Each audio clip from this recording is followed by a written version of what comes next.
Assalamualaikum warahmatullahi wabarakatuh. Alhamdulillahirabbil alamin. Wassalatu wassalamu ala asrofil anbiya'i wal mursalin nabiyina Muhammadin wa ala alihi wa sahbihi ajma'in. Rabbi shrahli sadri wa yassirli amri wahlul 'uqdatam min lisani yafqahu qawli. Amma ba'du. Ibu-ibu yang dirahmati Allah, alhamdulillah pada kesempatan sore hari ini kembali Allah mempertemukan kita dalam pertemuan liqa kita, yang mana liqa masih dengan suasana online yang tetap harus kita syukuri ya. Kita tetap bisa bermuajahah melihat wajah saudara-saudara kita meskipun tidak bertemu secara fisik, tapi melihat wajah-wajah kita semuanya insya Allah bisa memotivasi untuk meningkatkan ketakwaan kita, meningkatkan ukhuwah di antara kita. Sebagaimana yang sudah kita bahas pada pekan sebelumnya, pekan lalu kita membahas tentang jalan menuju takwa. Ada 5 jalan yang dirangkum oleh Abdullah Nasih Ulwan dalam bukunya Tazkiyatun Nafs tentang bagaimana terminal menuju takwa. Ya, monggo nanti dibuka lagi, dilihat lagi sendiri masing-masing untuk melihat catatan kita tentang jalan menuju takwa. Untuk kali ini sebagai kelanjutan dari materi sebelumnya, yaitu nataijut taqwa, hasil dari ketakwaan. Alhamdulillah, kita sudah mengetahui definisi takwa, yang mana mudah-mudahan dengan definisi itu kita bisa memperbaiki diri untuk mengetahui atau untuk mengukur bagaimana ketakwaan kita.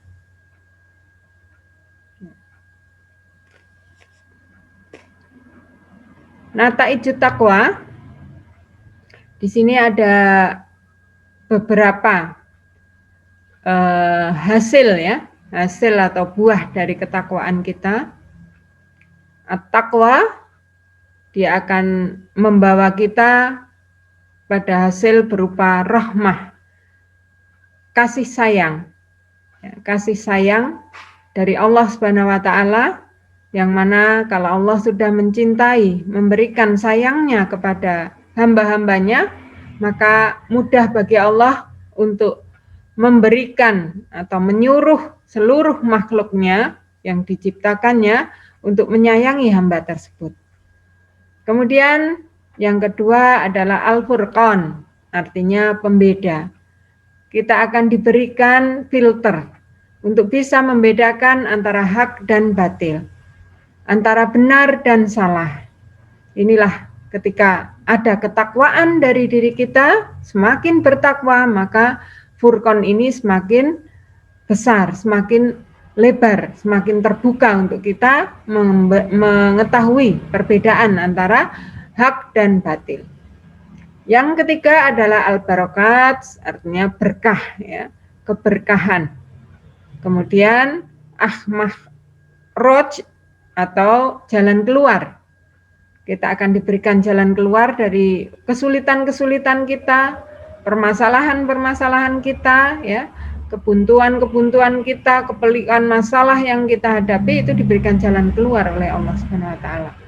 Kemudian arizku, diberikan rizki. Kemudian al-yusr, artinya diberikan kemudahan-kemudahan. Ya. Lalu takfirus sayyiat, dihapuskannya kesalahan kita. Ya, Allah dengan ketakwaan kita, ya, Allah bangga dengan kita, Allah suka dengan kita, lalu Allah menghapus kesalahan-kesalahan kita. Ya, kemudian al-ghufran, mendapatkan ampunan. Dan yang terakhir adalah azamah al-ajr, pahala yang besar, besarnya pahala. Nah, ini kita didapatkan di dunia maupun di akhirat. Sebagaimana yang kita inginkan dalam setiap doa, Rabbana atina fid dunya hasanah wa fil akhirati hasanah wa qina adzabannar. Jadi kebaikan yang kita inginkan yaitu di dunia, di dunia hasanah, wa fil akhirati hasanah, itu kita dapatkan. Kita dapatkan kebaikan di dunia maupun di akhirat. Ini karena ketakwaan. Nah, ini sedikit kita ulas lagi tentang asal kata takwa yang kemarin sudah kita bahas ya. Asal kata takwa adalah wikoyah, artinya pelindung. Yakni seorang hamba meletakkan pelindung di antara dirinya dengan suatu yang ia takutkan dan ia khawatirkan. Takwa seorang kepada Allah adalah ia meletakkan antara dirinya dan apa yang ia takutkan kepada Allah berupa kemarahan dan hukumannya. Sebuah pelindung yang melindungi dirinya dari itu semua, yaitu mengerjakan ketaatan dan menjauhi maksiat. Di secara bahasa takwa ini al-khauf wa khosyah, takut, ya, perasaan takut kepada Allah. Takut kepada Allah ini berbeda dengan takutnya kita dengan makhluk. Kalau kita takut kepada makhluk, itu kita menjauh, menghindar. Tapi kalau takut kepada Allah, justru kita mendekat. Justru kita ingin lebih mengenal, lebih makrifah. Kemudian secara istilah, takwa adalah takut kepada Allah dengan mengerjakan perintah-perintahnya dan menjauhi larangan-larangannya. Ya. Berkata Ali radhiyallahu an, takwa itu ridho dengan yang sedikit. Takwa itu ridho dengan yang sedikit, tidak protes, ya, tidak mengeluh. Kemudian beramal sesuai dengan Al-Quran. Apa yang menjadi perintah dan larangan di dalam Al-Quran, maka dia amalkan. Kalau perintah dilakukan, kalau larangan ditinggalkan. Bertawakal kepada Al-Jalil, yaitu Allah Subhanahu wa Ta'ala. Bertawakal berarti menggantungkan dirinya sepenuhnya kepada Allah Subhanahu wa Ta'ala. Ya, tawakal di sini berarti apabila kita melakukan sesuatu atau ingin mencapai hasil sesuatu itu ada usaha, ya, tetap harus ada usaha. Tapi hasilnya kita serahkan sepenuhnya kepada Allah. Karena itu bukan wewenang kita untuk menentukan hasil, harus berhasil, harus seperti ini, harus seperti itu, targetnya, ya, target terpenuhinya itu kita serahkan tentang hasilnya kepada Allah. Ini yang namanya tawakal. Dan mempersiapkan diri menghadapi perjalanan akhirat. Karena perjalanan akhirat ini bukan perjalanan yang singkat, ya. Perjalanan akhirat dimulai dari meninggalnya kita. Kita meninggal, masuk ke dalam liang lahat, disitulah terjadi perbedaan alam dari alam dunia kepada alam kubur. Lalu kita menunggu sampai datangnya hari kiamat di alam kubur itu. Menunggu sampai malaikat meniupkan sangkakala yang kemudian kita dibangkitkan di padang mahsyar. Setelah dibangkitkan di padang mahsyar, kita melewati jalan, ya, bersama-sama sesuai dengan amaliyah kita. Ya, kejadian huru-hara di hari akhirat, di hari kiamat, ya. Lalu setelah itu perjalanan pun dimulai dengan ada hisab, ada perhitungan, ya, dihitung amal-amal kita. Dan setelah itu ada penentuan, kita akan dimasukkan ke dalam surga atau neraka. Dan masuknya kita ke dalam surga itu bukan semata-mata karena kita melaksanakan amal-amal ibadah. Karena tidak dipungkiri yang namanya manusia pasti ada kesalahan, pasti ada dosa. Jadi lebih banyaknya manusia itu masuk atau dimasukkan ke dalam surganya itu karena rahmat Allah. Nah, bagaimana agar Allah memberikan rahmatnya kepada kita adalah dengan cara menaikkan derajat takwa kita, menaikkan derajat khauf kita, khasyah kita kepada Allah Subhanahu wa taala.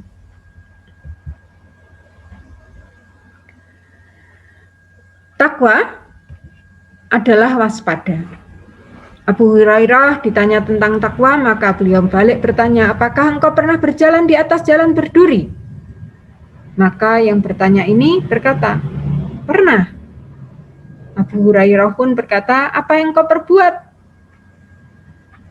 Penanya berkata, jika aku melihat duri, aku menghindar darinya, atau aku melangkahinya, melompatinya, atau mundur darinya.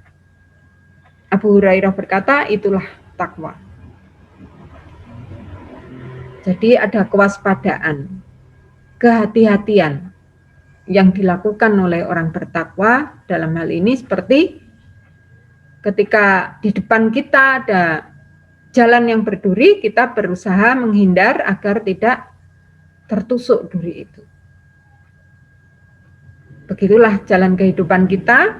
Kita harus hati-hati bagaimana agar kita tidak terperosok ke dalam maksiat atau hal-hal yang menjadi larangan Allah.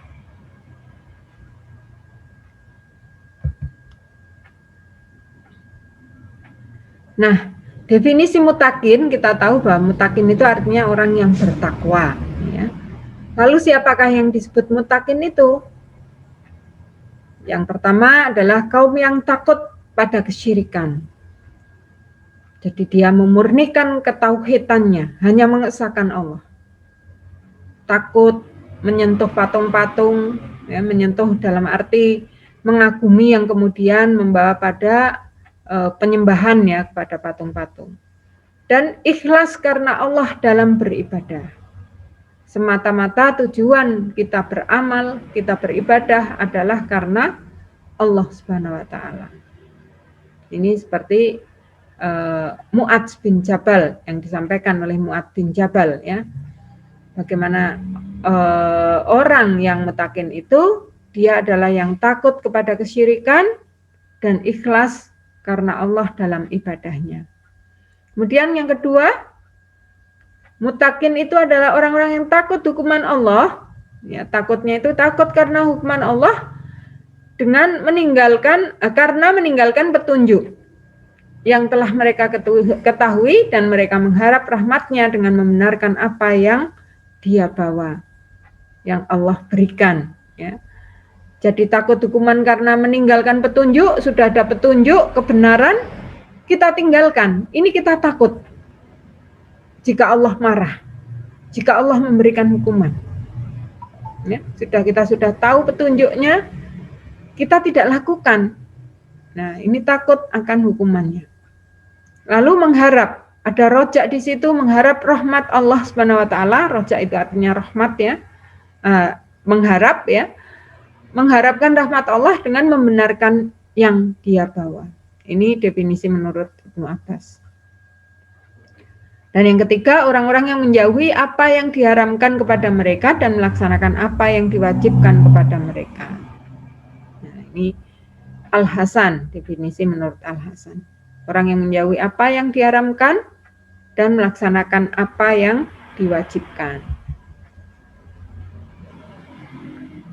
Kemudian yang berikutnya, takwa kepada Allah bukanlah dengan puasa di siang hari atau qiyamul lail, mendirikan malam hari dengan sholat di malam harinya, atau mengerjakan kedua-duanya. Namun takwa kepada Allah ialah meninggalkan apa saja yang diharamkan Allah dan mengerjakan apa saja yang diwajibkan oleh Allah. Barang siapa dianugerahi kebaikan setelah itu, maka itu kebaikan yang ditambahkan kepada kebaikan. Kebaikannya bertambah dan bertambah. Ya. Kemudian hendaknya Anda melakukan ketaatan kepada Allah di atas cahaya darinya, karena mengharapkan pahalanya dan meninggalkan maksiat kepadanya di atas cahaya darinya karena takut hukumannya. Ini Tolku bin Habib. Ya, jadi itu definisi-definisi menurut para sahabat, menurut salafus salih ya.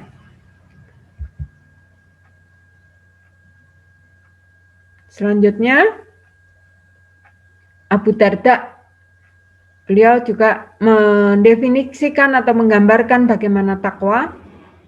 Puncak takwa ialah seorang hamba bertakwa kepada Allah hingga ia bertakwa kepadanya sebesar zarah dan ia meninggalkan sesuatu yang ia lihat sebagai sesuatu yang halal karena takut sesuatu tersebut merupakan sesuatu yang haram. Dan itu menjadi benteng dirinya dari sesuatu yang haram. Karena Allah menjelaskan pada hamba-hambanya yang dia kembali kepadanya dengan berfirman, barang siapa mengerjakan kebaikan sebesar zarah, berat zarah, niscaya dia akan melihat balasannya. Dan barang siapa yang mengerjakan kejahatan seberat zarah pun, niscaya dia akan melihat balasannya pula. Surat Al-Zalzalah ya. Wa may ya'mal mithqala dzarratin khairan yarah wa may ya'mal mithqala dzarratin syarran yarah. Oleh karena itu, jangan sekali-kali meremehkan kebaikan yang engkau kerjakan dan keburukan yang engkau takuti.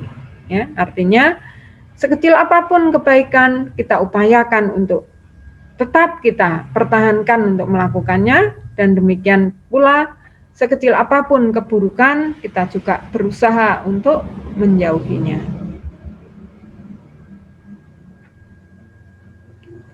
Nah, ini definisinya banyak sekali ya. Kemudian takwa senantiasa ada pada orang-orang yang bertakwa hingga mereka meninggalkan banyak sekali hal-hal halal karena khawatir hal-hal halal itu merupakan hal-hal haram. Ya, jadi hal-hal yang halal, yang mubah ini tidak serta-merta halal aja dilaksanakan atau ini kalau konsumsi ya, kalau masalah makanan yang penting kan halal, dimakan aja nggak apa-apa gitu. Jadi lebih pada kehati-hatian ketika halal ini ada di depan mata sebanyak-banyaknya kemubahan-kemubahan itu. Karena khawatir jangan-jangan ada di situ yang kemudian menjadi haram. Ya, jadi lebih hati-hati untuk tidak menggampangkan ya, menggampangkan yang hal-hal yang halal itu. Apa contohnya? Misalnya makan itu kan halal, mubah ya. Tapi kalau berlebih-lebihan juga dilarang. Berhibur ya, jalan-jalan mubah, tapi kalau berlebihan juga akan membawa madharat. Jadi tidak kemaruk gitu ya, istilahnya kepada hal-hal yang halal. Tidak kemaruk pada banyaknya hal-hal yang halal karena khawatir hal-hal halal itu merupakan hal-hal haram. Manusia dikatakan sebagai muttaqin karena mereka menjauhi apa yang tidak dijauhi. Jadi orang lain tidak menjauhinya, tapi seorang muttaqin akan hati-hati ya, dan dia berbeda dengan yang lain. Ketika yang lain asik dengan itu, maka dia berhati-hati untuk menjauhinya. Berhati-hati untuk kemudian menjauhinya. Menjauhi banyak sekali hal-hal halal karena mereka khawatir terjerumus pada hal-hal haram. Oleh karena itu Allah menamakan mereka muttaqin. Ini definisi menurut Musa bin A'yan. Seperti yang nomor 7 ya. Kemudian muttaqin lebih kuat evaluasinya terhadap dirinya daripada evaluasi mitra bisnis yang pelit terhadap mitra bisnis lainnya.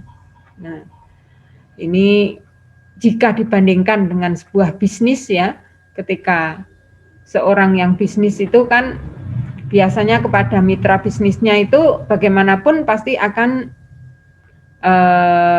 mereka ini hitung-hitungan gitu ya, hitung-hitungan. Ya, yang khawatir menjadi pesaing ya, yang ini akan mengurangi labanya dari hasil usahanya dan sebagainya. Evaluasi mitra bisnis yang pelit terhadap mitra bisnisnya ya. Nah, muttaqin ini lebih kuat evaluasinya terhadap dirinya. Jadi evaluasi, kemarin kita bahas tentang muhasabah. Terus mengevaluasi diri. puncak takwa ialah engkau mencari pengetahuan tentang sesuatu yang tidak diketahui kepada sesuatu yang diketahui. Aun bin Abdullah. Kemudian jika Anda tidak bertakwa dengan baik, Anda makan harta riba. Jika Anda tidak bertakwa dengan baik, kemudian berjumpa dengan wanita, Anda tidak menahan pandangan. Jika Anda tidak bertakwa dengan baik, Anda letakkan pedang Anda di atas pundak Anda. Padahal Nabi bersabda kepada Muhammad bin Maslamah, jika engkau lihat umatku bercerai-berai, pergilah ke pedangmu, kemudian pukullah ke gunung Uhud. Nah, ini kehati-hatian, ya, kehati-hatian. Orang yang bertakwa pasti dia menghindari apapun yang namanya riba. Nah, ketika takwanya tidak baik, ya, ini bisa menjadi perangkap makan kepada harta yang riba. Jika takwanya tidak baik, ya, berjumpa dengan wanita atau kita ya berjumpa dengan lelaki tidak menahan pandangan. Ya, di sana padahal panah-panah setan, panah-panah syahwat, panah-panah memberikan keindahan-keindahan itu diberikan kepada orang yang tidak menahan pandangan. Ya, akhirnya naudzubillah ya. Misalnya wanita, seorang laki-laki, ya misalnya seorang laki-laki berjumpa dengan wanita karena dia tidak menahan pandangan, setan di situ ikut-ikutan, ya, memberikan gambaran keindahan di depan mata, akhirnya akan membanding-bandingkan dengan istrinya. Oh, ternyata dia lebih ini ya daripada istriku. Oh, ternyata dan seterusnya. Ini ketika tidak bisa menahan pandangan. Yang ini terjadi karena takwanya tidak sempurna, tidak baik, tidak memperbaiki takwa. Ya.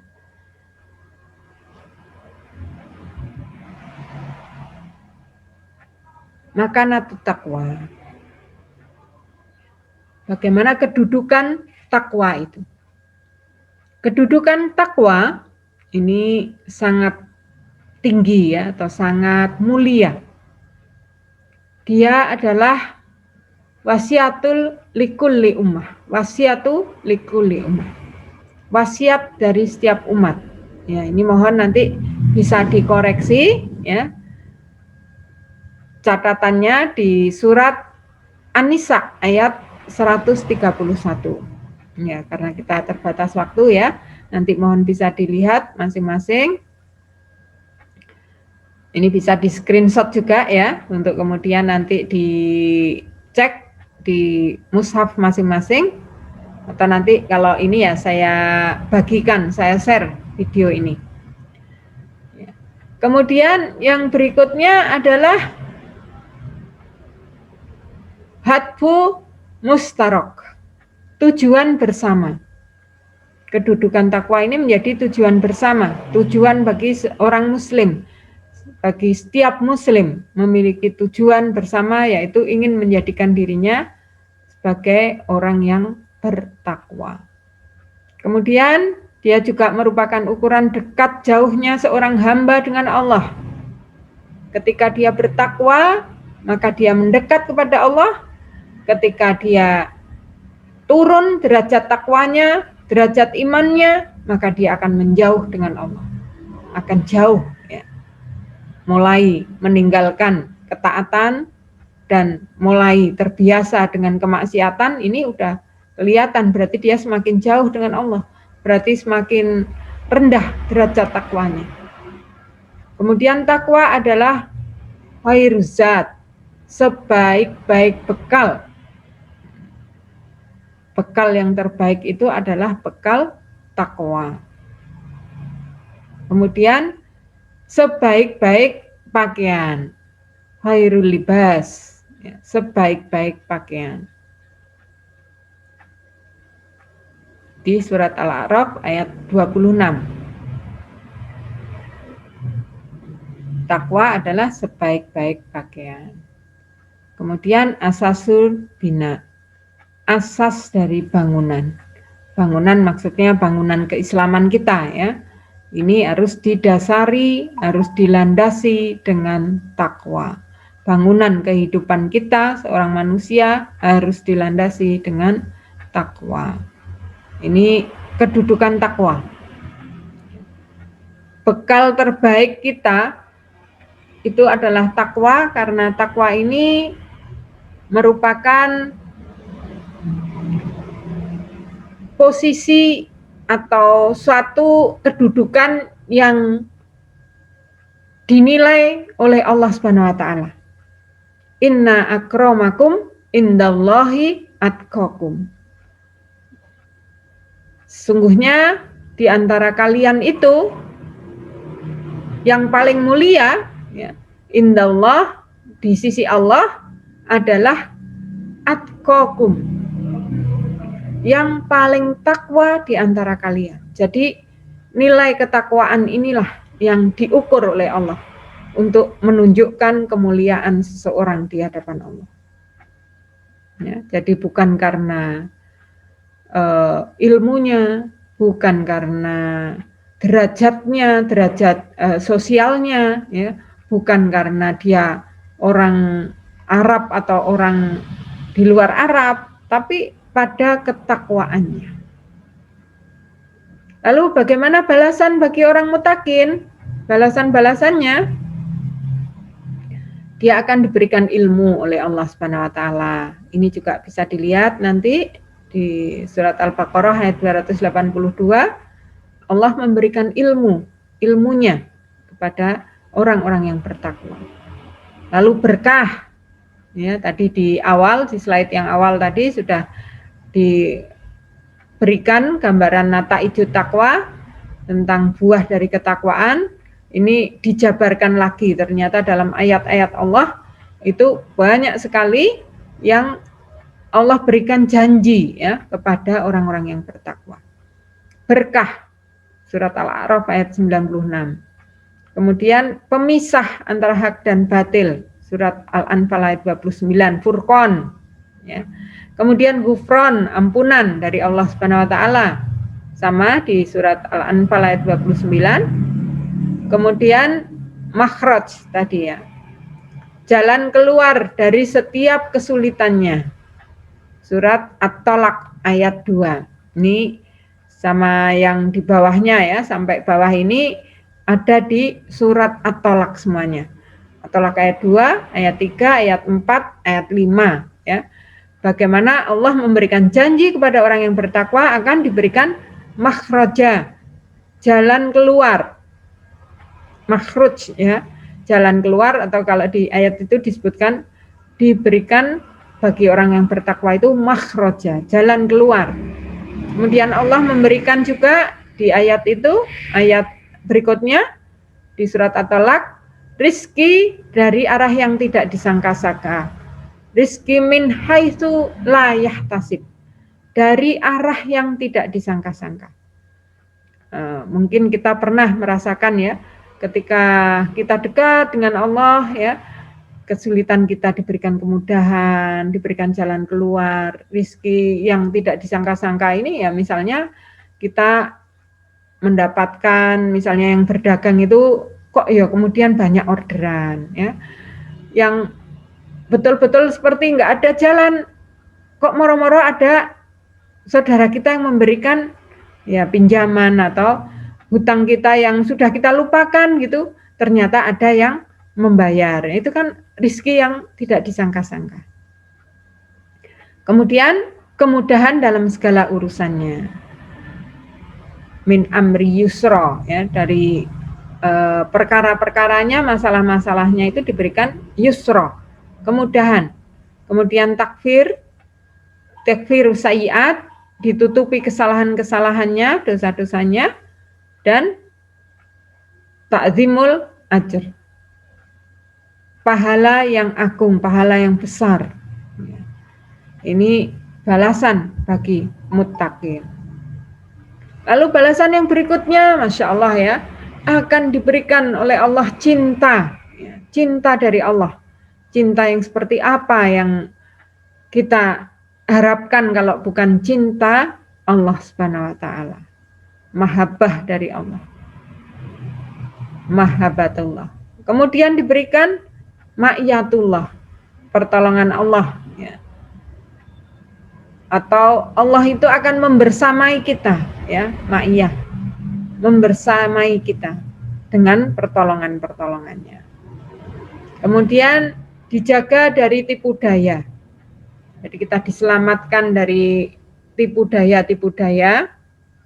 Kemudian dijaga juga dari keturunan yang lemah. Allah berikan kekuatan, diberikan keturunan yang kuat, ya, bukan yang lemah. Kemudian sebab diterimanya amal, sababul qabulul amal, ya. Bagi orang-orang yang bertakwa ini amalnya akan diterima oleh Allah. Mengapa? Karena didasari rasa takut kepada Allah, didasari iman yang dalam kepada Allah, sehingga ini menjadikan Allah menerima amalnya. Kemudian takwa juga akan mendapatkan warisan surga, ya, mendapatkan warisan surga di surat Maryam ayat 63. Kemudian dimasukkan surga dengan kehormatan. Surat Maryam ayat 85. Ya. Ini wallahu a'lam bishawab, ya. Aqulu qouli hadza wa astaghfirullah. Wassalamualaikum warahmatullahi wabarakatuh.